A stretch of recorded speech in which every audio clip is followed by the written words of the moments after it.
that is how we go about replanting a perfect money tree to give it a new lease on life.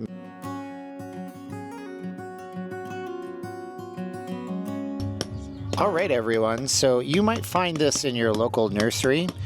It looks beautiful, lacquered rocks. And why is this money tree arriving like this? A couple of reasons. First reason is that in transport, make sure that the dirt stays in place. Second reason is they can sell it to you because it looks like it's freshly watered. The problem is it's one solid mass, which means it is slowly but surely suffocating your money tree.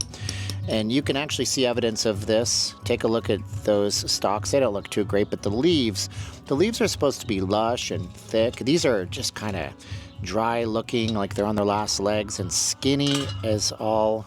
These are just lacquered together. So essentially, you're suffocating your plant if you keep them this way. So always be sure to let your money tree breathe. And so you always want to just make sure that you don't have any topping. You want your soil to be nice and aerated so the plant has a chance to breathe all the time.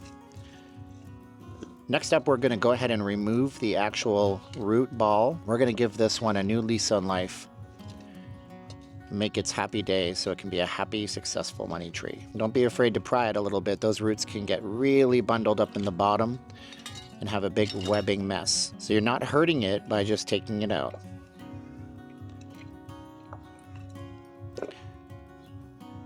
The pot is completely reusable in this case. It's actually quite a nice pot. So ideally, you're going to want to use one of these larger pots because, of course, we don't want to make the pot too big.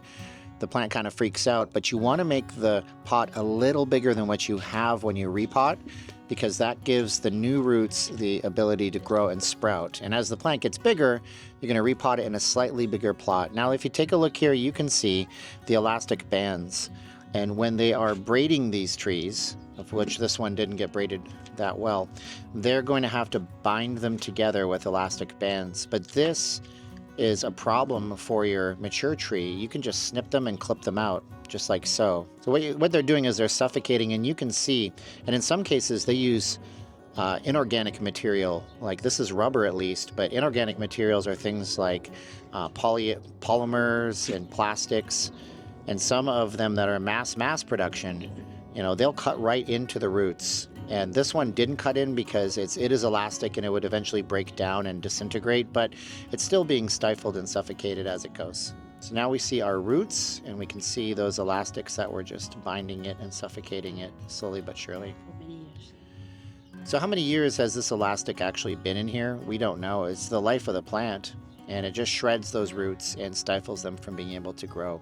They are bound together because of how they've been growing for so many years. So removing that doesn't do any damage, and it's not going to all of a sudden unwind your money tree. So next you're going to want to use a succulent and cactus mix. Now these are basic potting soils, but they have different things that are broken down into them in composting, and it's very coarse. It's not a potting soil like what you see this one was originally coming in. You can get these at any good nursery near you. We use this one that you can only get at Star Nursery. So if you're in California, Nevada, or Arizona, you can go to Star Nursery. We swear by this one. So your ideal pot is going to have holes. We've drilled holes into this one, and you can drill with any drill that you can buy at a Walmart for $15 and a cheap drill bit.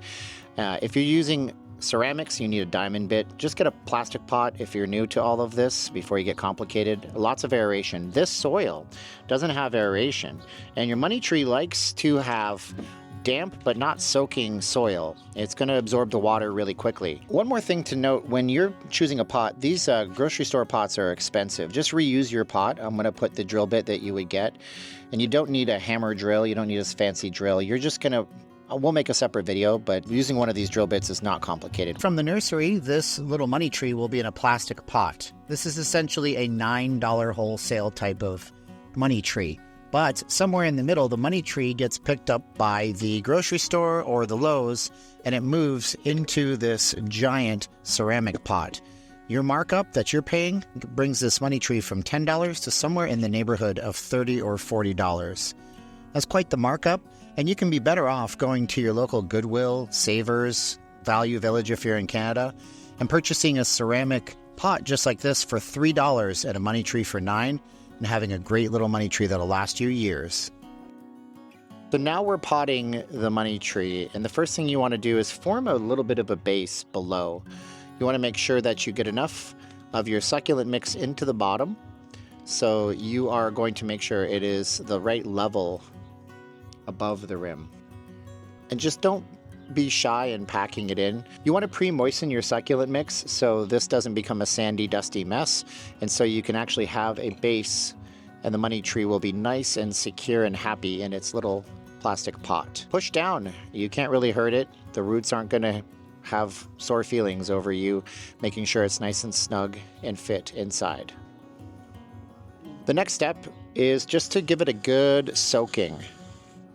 You want to make sure that the water runs all the way through the root system, and because you're using a pot with holes on the bottom, there's no chance of suffocating or overwatering it. And eventually you're going to see that water start to drain out of the bottom, and that's what you want. You want a shower of water towards the bottom to make sure that the moist soil is soaked all the way through for its first leg of this repotting. We're going to wait until it drips and stops dripping. That way we know all of the excess moisture is out of the soil. You're going to want to aim for a height of about maybe half to a quarter inch of soil below the rim of the pot itself. So when you go to water in the future, you can always fill it right up to the rim and watch it soak on through. So if you're planting into a pot with no holes, you'll take your plastic pot and stick it in. Now, this can be a problem for you, and let me tell you what you'll face up against. If you water without having the ability to remove the plastic pot, you're going to pool water towards the bottom of this ceramic with no holes. Now, remember, these roots will be reaching outwards and downwards, and what that means is that a pool of water inside the ceramic pot will risk root rot for your money tree. We want to avoid that at all costs. Because of this, you don't want to use decorative ceramic without a hole or two at the bottom. You want to make sure you have lots of irrigation and drainage. One last step is to remove any kind of binding material that you have around it that might have shipped from the store. In this case, even though it was an expensive plant nursery, they just used a cheap twist tie from the produce department. Make sure you remove these because your plant is going to grow and be happy, and you can always rebraid these. Just be very careful when you do if you feel you need to. That is how we go about replanting a perfect money tree to give it a new lease on life. Make sure its leaves are nice and happy, and give it just enough room to grow into its new potted home so we can always upgrade it at a later date, all while avoiding root rot and making sure that it has breathability by removing the bounds at its root ball.